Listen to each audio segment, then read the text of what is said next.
Shalom jemaat yang dikasihi Tuhan, ada sering kali terjadi penyesalan demi penyesalan terjadi, dialami, diingat-ingat kembali ke belakang dalam kehidupan seseorang. Di mana ketika mengingat-ingat kembali penyesalan-penyesalan tersebut dihitung-hitung lagi, dan rupanya bicara tentang impian, impiannya sih selangit tapi nyangkut juga enggak. Semangatnya sih ada, tapi masalahnya konsistennya juga enggak. Akhirnya enggak nyampe juga kepada apa yang dirindukan. Namun sekali lagi, sesungguhnya hidup ini sebagai orang percaya bukanlah tentang apa yang kita ingin capai, tetapi pencapaian apa yang Tuhan mau kerjakan melalui hidup kita masing-masing. Dan dalam segala itu semuanya, maka membangun hidup ini itu penting. Karena seringkali kekeliruan terjadi bukan sekedar bagaimana memulainya, tetapi bagaimana memimpikannya saja sudah salah. Hidup ini seperti membangun sebuah bangunan. Dan hidup Anda dan saya adalah bangunan Allah tentunya. Ada dasar yang benar untuk kita membangun. Namun seringkali kita membangun di atas dasar yang salah. Sehingga bentuk bangunan yang digambaran pikiran kita adalah baik, adalah indah, itu menjadi sia-sia. Kenapa? Karena dasarnya tadi, maka bangunan tersebut juga bisa menjadi tidak kuat, bisa menjadi hancur sama sekali. Atau malah karena dasarnya juga nggak sesuai, maka segala halnya juga nggak selesai dikerjakan. Jadi nggak selesai juga nyesek juga, selesai lalu kemudian hancur juga lebih nyesek lagi. Dan tentunya pada kesempatan ini saya mau sampaikan bahwa pengenalan kita akan Tuhan itu sangat menentukan kita membangun kehidupan ini sebagai bangunan Allah. Karena itu Alkitab mengatakan ada dua macam dasar dalam hidup ini. Dari Matius 7 ayat 26 sampai dengan ayat yang ke-27, di sana tertulis demikian. Tetapi setiap orang yang mendengar perkataanku ini dan tidak melakukannya, ia sama dengan orang yang bodoh, yang mendirikan rumahnya di atas pasir. Kemudian turunlah hujan dan datanglah banjir. Lalu angin melanda rumah itu, sehingga rubuhlah rumah itu dan hebatlah kerusakannya. Saya lanjutkan di Lukas 6 ayat 49.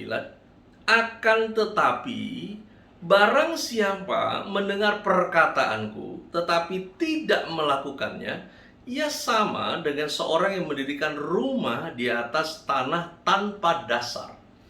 Ketika banjir melandanya, rumah itu segera rubuh dan hebatlah kerusakannya. Ada dua macam dasar.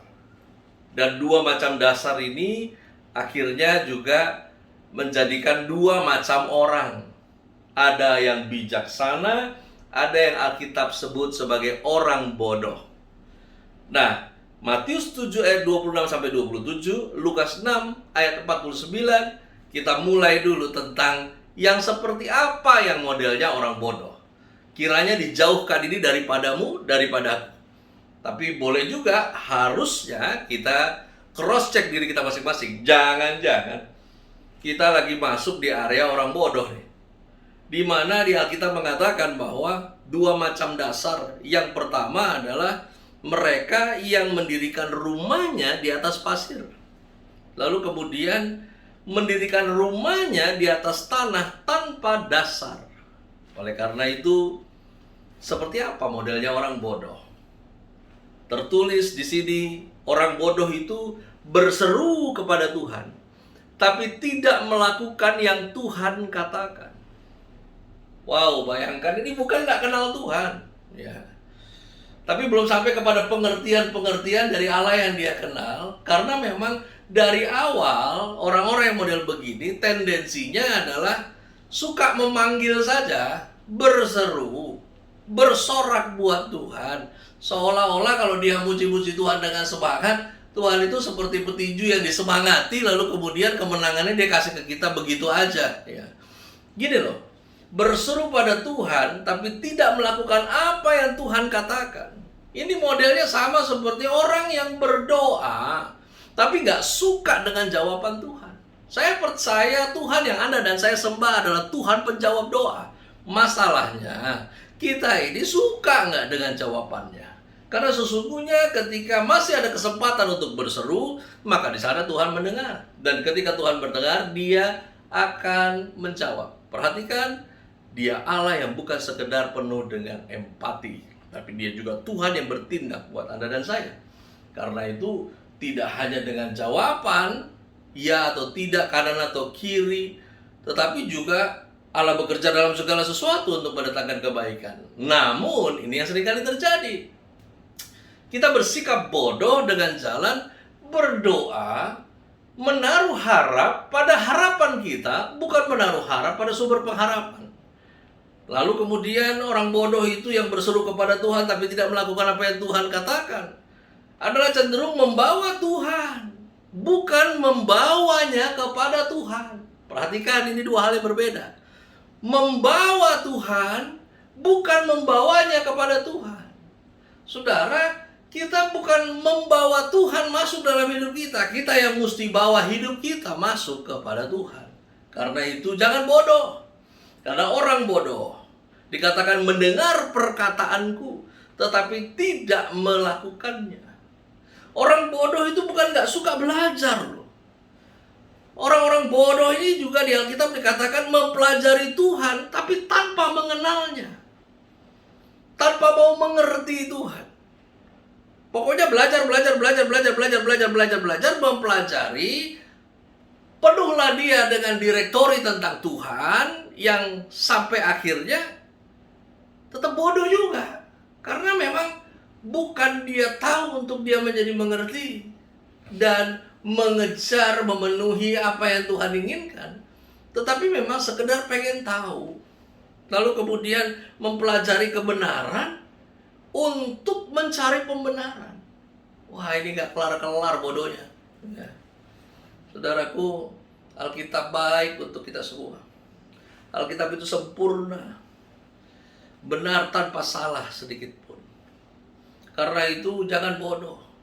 Mari pelajari kebenaran supaya kita melakukan apa yang benar karena kita sudah dibenarkan. Bukan mempelajari kebenaran untuk kita mencari pembenaran.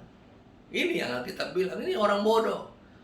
Tipe-tipe orang yang bangun kehidupannya di atas tanah tanpa dasar, di atas pondasi pasir, yang mana orang bodoh itu disebutkan mendirikan rumah di atas tanah tanpa dasar. Wih, ngeri ya. Membangun di atas tanah tanpa dasar. Ya. Ini model orang-orang yang menipu diri sendiri dengan mengingini kehidupan yang kelihatan sempurna tanpa proses. Pengen begini, pengen begitu, pengen segala hal yang disebut baik di muka bumi ini terjadi dalam hidupnya. Saya percaya Allah itu baik. Dia inginkan segala yang baik buat Anda dan saya. Namun jangan keliru juga. Ada proses. Karena tanpa proses Anda dan saya nggak akan dapat bentuknya. Hidup ini juga jangan kegilaan dengan proses. Namun proses memang harus kita hormati. Dan lebih daripada itu, dalam menghormati proses, ingat juga bahwa proses itu juga akan mengalami hal yang dinamis, di mana Anda dan saya nggak akan di situ-situ terus. Kita akan mengalami pergeseran, bukan pergeseran nilai tentunya, tapi pergeseran ke yang lebih baik, ke yang lebih baik. Namun untuk bisa terus ke sana mengalami hal yang dinamis, kita nggak bisa tipu diri sendiri dengan pengen kehidupan yang lebih baik, tetapi nggak konsisten. Nggak konsisten. Mulutnya bilang pengen gue begini, dari apa yang gue pikir pengen sampainya begini. Tapi Anda nggak lakukan juga. Ya. Integritas nol, ini orang bodoh. Ya. Dia mau sesuatu yang lebih, dia kerjakan lebih banyak dalam satu hari, tapi bangun juga siang. Ya. Anda nggak bisa berbuat lebih ketika Anda tidak bangun lebih pagi. Oleh karena itu, Orang bodoh dikatakan mendirikan rumah di atas tanah tanpa dasar. Modelnya adalah sibuk bangun hidup dengan apa yang kelihatan. Ya. Tapi tanpa nilai yang jelas.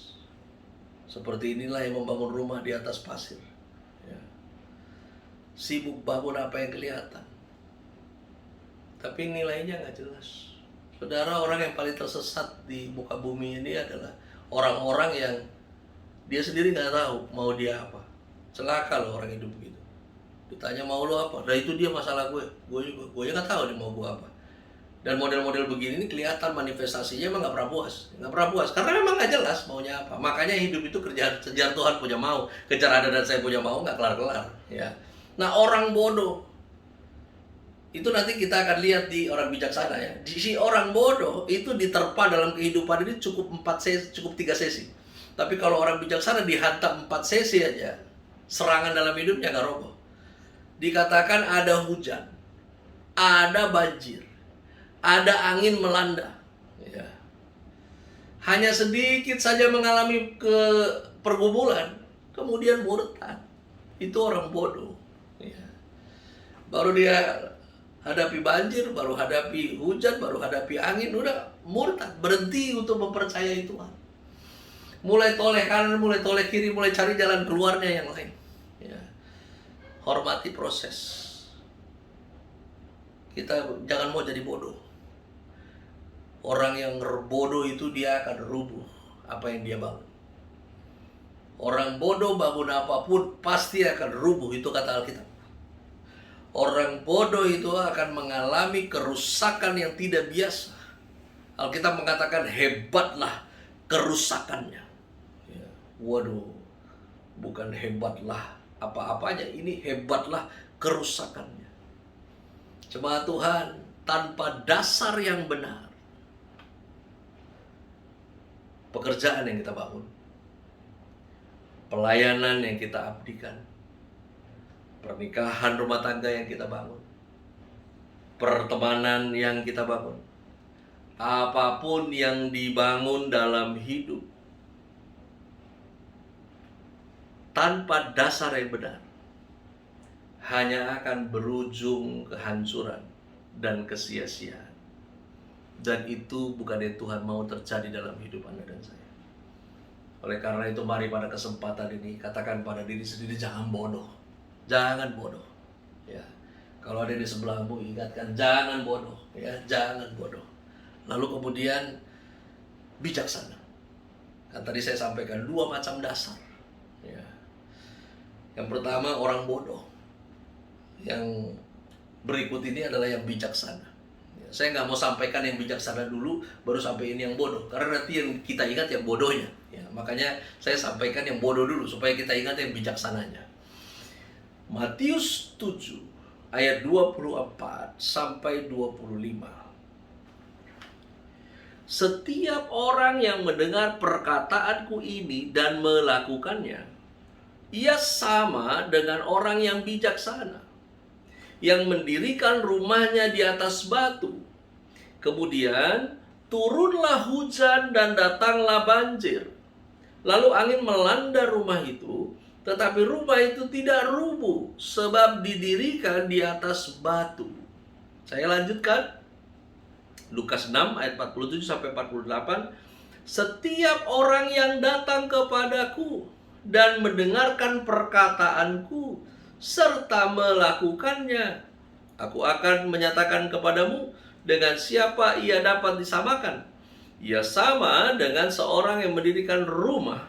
Orang itu menggali dalam-dalam dan meletakkan dasarnya di atas batu. Ketika datang air bah dan banjir melanda rumah itu tidak dapat digoyahkan karena rumah itu kokoh dibangun. Bijaksana. Bijaksana itu pengertian. Ya. Bijaksana itu datang kepada Tuhan.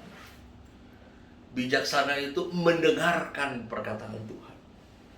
Bijaksana itu melakukan yang Tuhan mengatakan. Dari sanalah kita bangun dasar yang benar. Kita menjadi bijaksana ketika kita menggali dalam-dalam. Karena tadi Matius dan Lukas mengatakan di mereka orang yang bijaksana itu menggali dalam-dalam dan meletakkan dasarnya di atas batu. Tidak sekedar meletakkan dasar di atas batu, tetapi terlebih dahulu menggali dalam-dalam. Dan ketika menggali dalam-dalam, perlu waktu, perlu proses, perlu usaha. Anda dan saya menjadi bijaksana kalau kita mau usaha untuk terus kenal Tuhan. Usaha untuk terus mengerti maunya Tuhan. Nggak bisa sehari, tapi bisa nggak? Bisa. Karena Anda dan saya kan diciptakan serupa dan segambar dengan Dia. Maka dari itu nggak mungkin kita nggak bisa ngerti Dia. Ngerti seluruhnya belum, proses. Tapi ngerti day by day pasti dong. Tapi ini hanya dialami oleh orang-orang yang datang kepada Tuhan, kemudian mendengarkan Dia, lalu melakukannya. Karena kalau enggak, tanpa Anda dan saya melakukan, kita akan kehilangan momen pengertian. Apa yang disebut momen pengertian itu begini loh. Kita dengar, kita tahu yang benar, lalu kemudian kita melakukan. Nah, ketika kita melakukan, nanti terjadi sesuatu. Nah, terjadi sesuatu itu yang saya katakan momen pengertian terjadi. Ketika Anda membawa hidup Anda, lalu kemudian melakukan yang Tuhan mau, yang Anda nggak suka, karena biasanya kan apa yang Tuhan mau, Anda dan saya nggak suka secara daging. Nah, ketika kita melakukannya, dari the moment itu terjadi, baru di situ kita, oke, gini maksudnya Tuhan ya. Ngerti saya. Makanya nggak pernah kita bisa ngerti 100% kalau nggak melakukan.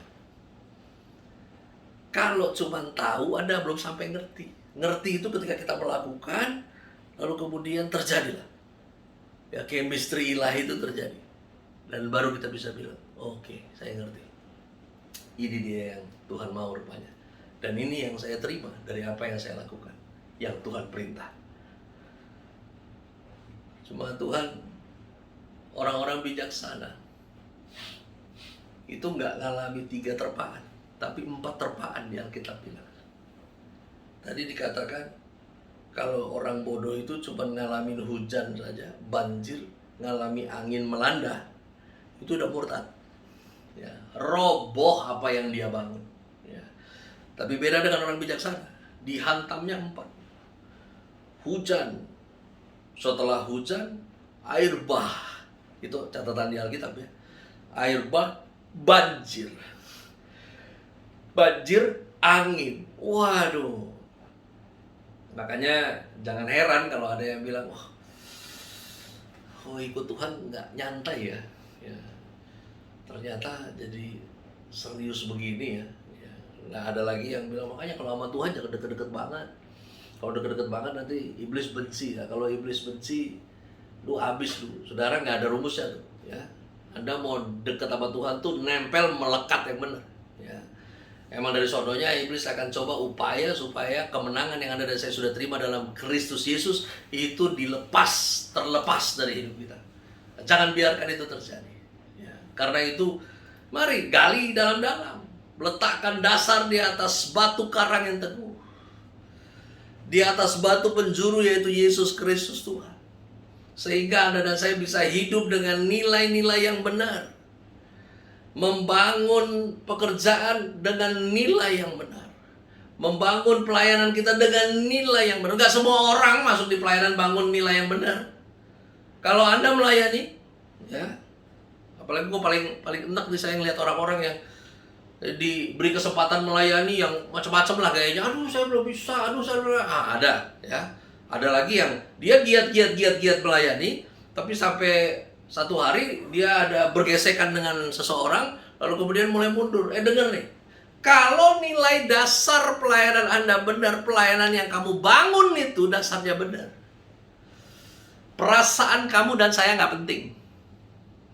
Yang penting itu perasaannya Tuhan. Karena apa yang Anda dan saya alami dalam hidup ini, bicara soal gak enak hati, Anda dan saya udah gak peduli lagi. Kalau dasar yang kita bangun di atas dasar nilai yang benar. Yang penting udah perasaan Tuhan, bukan lagi perasaan Anda dan saya. Oleh karena itu, Mari bijaksana. Karena yang bijaksana tidak dapat digoyahkan. Yang bijaksana tidak akan rubuh. Pekerjaanmu, pelayananmu, pernikahanmu, pertemananmu, semuanya tidak akan rubuh. Terakhir kali ini saya sampaikan buat kita. Oleh karena itu, mari jangan sia-siakan perjalanan yang berjalan sampai hari ini. Kita nggak tahu hari terakhir kita masing-masing. Karena ini bukan sekedar pencapaian di dunia, tapi ini juga tentang kerjakanlah keselamatanmu. Karena ketika harinya tiba, upah siap menanti Anda dan saya. Jangan sia-siakan hari-hari yang kita udah lewati. Orang percaya tidak hidup di dalam waktu, tapi Tuhan memberikan waktu buat Anda dan saya pergunakan. Karena itu jangan berhenti untuk terus tetap meletakkan hidup kita di atas dasar batu yang benar, di atas dasar kebenarannya Allah itu sendiri.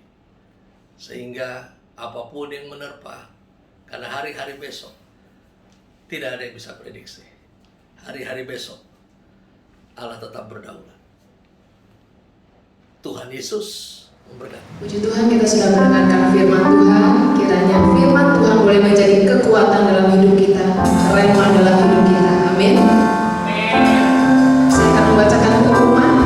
Minggu depan ibadah akan tetap ada secara online, dimulai pukul 10 pagi di link YouTube.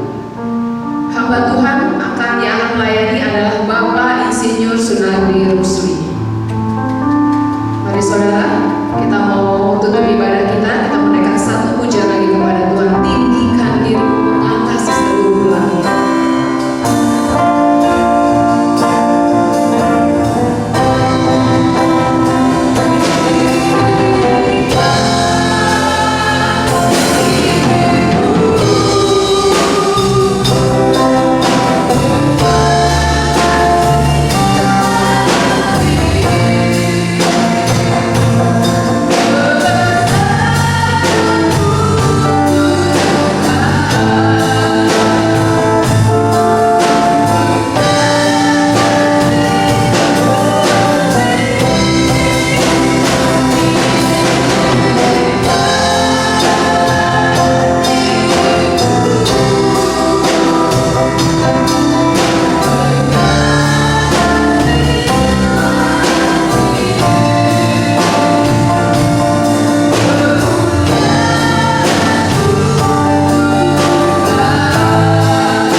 Saudara-saudara yang dikasihi Tuhan, mari kita mau satukan hati kita mau berdoa syafaat bagi bangsa dan negara Indonesia.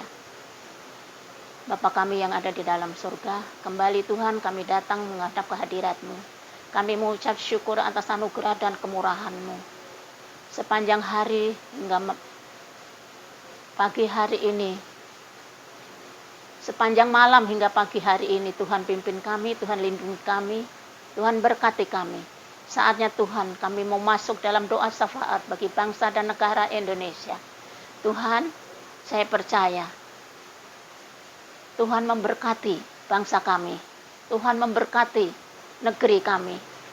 Tuhan juga memberkati Bapak Presiden kami selaku pemimpin negara, baik wakilnya maupun kabinetnya, para pejabat-pejabat yang tertinggi sampaikan yang terendah,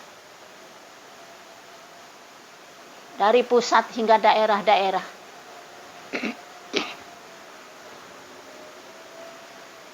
Tuhan, seluruh jajaran yang duduk dalam kepemerintahan, aku bawa ke hadirat-Mu. Kiranya Tuhan, berikan roh takut akan Engkau Bapa. Berikan kekuatan, kesehatan bagi beliau, supaya mereka semua boleh melakukan tugas mereka dengan sukacita, untuk menumpas kejahatan demi kejahatan yang semakin hari semakin merajalela. Tuhan pakai para Densus 88 untuk menumpas teroris yang ada di Papua. Tuhan, di Papua adalah Israel kesayangan Tuhan. Oleh sebab itu Tuhan, aku serahkan Tuhan para Densus 88, kiranya Tuhan berikan roh keberanian, tunjukkan di mana teroris-teroris itu bersembunyi. Terima kasih Bapak. Terima kasih. Kami juga berdoa Tuhan, kiranya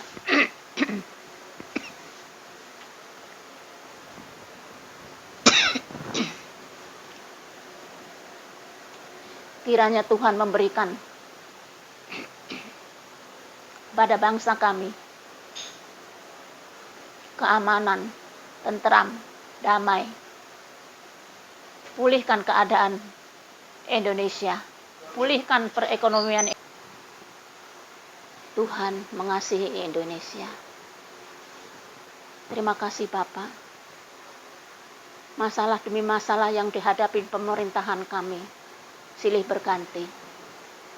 Itu sepengetahuan Tuhan. Oleh sebab itu Tuhan, ampuni mereka semua Bapak. Sadarkan mereka Tuhan dari jalan-jalan mereka yang jahat, biar kiranya mereka boleh kembali ke jalan-Mu yang benar ya Bapak. Terima kasih Tuhan Yesus. Terima kasih Bapak. Pagi hari ini aku berseru kepadamu, mohon belas kasihan-Mu dan pertolongan-Mu ya Tuhan. Haleluya. Aku mau berdoa Tuhan untuk saudara-saudaraku yang sakit. Siapapun mereka Tuhan, aku serahkan mereka ke dalam tangan-Mu. Yang sakit Tuhan sembuhkan. Yang lemah Tuhan kuatkan, yang dalam kekurangan Tuhan berkati, yang tidak punya pekerjaan Tuhan berikan pekerjaan. Terima kasih Bapa. Terima kasih Tuhan Yesus. Aku juga mau berdoa Tuhan untuk suami Mira, di mana dia mengalami stroke Tuhan. Namun aku bersyukur kepadamu Tuhan, kalau suami Mira semakin hari semakin dipulihkan, kaki dan tangannya melalui terapi, melalui tusuk jarum, melalui obat-obat yang dikonsumsi, tangan Tuhan bekerja menjamah suami Mira. Saraf-saraf yang lemah, otot-otot yang lemah, Tuhan bangkitkan kembali, sehingga pengaliran darahnya lancar dan kaki tangan suami Mira boleh dipulihkan sempurna seperti semula. Di dalam nama Tuhan Yesus Kristus, berkati seluruh keluarganya Bapa. Terima kasih Tuhan Yesus. Aku juga mau berdoa untuk Ibu Yani. Tuhan, aku serahkan Ibu Yani ke dalam tangan-Mu Tuhan, di mana rencananya ingin dioperasi saraf yang kejepitnya, namun gagal karena tensinya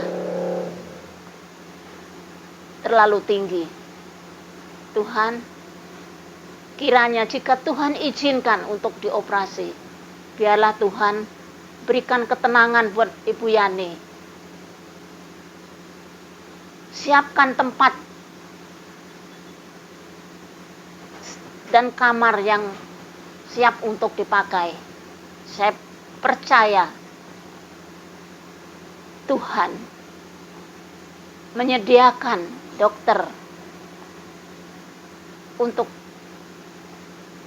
mengoperasi saraf yang terjepit Ibu Yani. Kiranya tangan Tuhan sendiri yang akan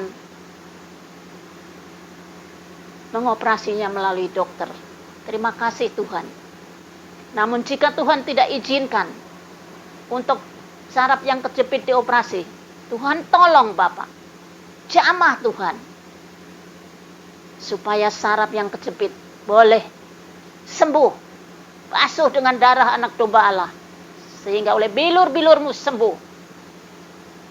Tuhan sanggup, Tuhan mampu membuka saraf yang kejepit hingga pengaliran darahnya lancar di dalam nama Tuhan Yesus Kristus. Terima kasih Bapak. Aku juga bersyukur, juga mau berdoa untuk Haryanti yang kakinya bengkak sebelah kiri lebih parah. Tuhan tolong. Kami serahkan Ibu Haryanti ke dalam tangan-Mu. Kiranya tangan Tuhan-Mu menjamah kaki Ibu Haryanti yang bengkak. Basuh dengan darah-Mu Tuhan. Haleluya, terima kasih Bapa, terima kasih. Kami percaya masalah demi masalah silih berganti. Namun Tuhan tidak pernah meninggalkan keluarga Ibu Haryanti. Tuhan senantiasa ada bersamanya.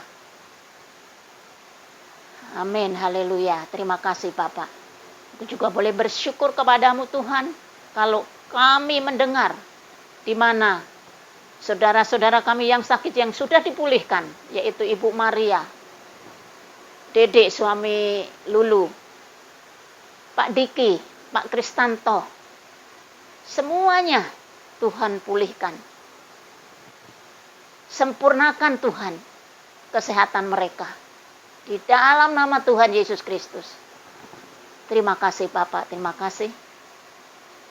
Aku juga mau berdoa untuk seluruh jemaat Gereja Injil Kristus, keluarga besar jemaat Gereja Injil Kristus, ke dalam tangan-Mu. Dari Ibu Gembala Sulastri Rusli. Tuhan, keluarga Ibu Gembala ada dalam perlindungan-Mu Tuhan. Berkati seluruh keluarganya. Berkati kesehatannya.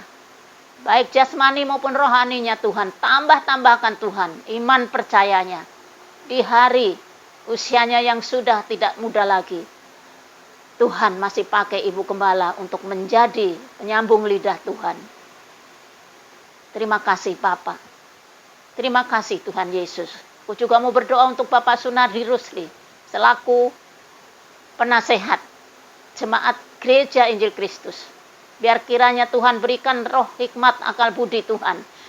Untuk nasihat-nasihat boleh diberikan kepada seluruh jemaat Gereja Injil Kristus menjadi kekuatan bagi jemaat Gereja Injil Kristus. Terima kasih Tuhan, berkati seluruh keluarganya. Terima kasih Bapak. Pelihara kesehatan mereka ya Bapak. Di dalam nama Tuhan Yesus Kristus. Terima kasih Tuhan, terima kasih. Pagi hari ini aku menyerahkan doa ini ke dalam tangan-Mu. Biar kuasa Roh Kudus yang bekerja. Siapapun mereka Tuhan, aku serahkan ke dalam tangan-Mu. Aku percaya Tuhan adalah Tuhan yang baik. Tuhan yang memperdulikan keadaan anak-anak-Mu. Di dalam nama Tuhan Yesus Kristus. Terima kasih Bapak. Terima kasih. Saatnya Tuhan, kami akan mengangkat kedua tangan kami. Di mana Tuhan akan mencurahkan berkat-Mu atas kami melalui Ibu Gembala. Saudara-saudara yang di rumah, terimalah berkat dari Allah Bapa, Allah Anak, Allah Roh Kudus, yaitu Tuhan Yesus Kristus, yang selalu menyertai kita dari sekarang sampai Maranatha. Tuhan Yesus datang kembali. Dalam nama Tuhan Yesus Kristus kami sudah bersyukur, kami sudah berdoa. Amin.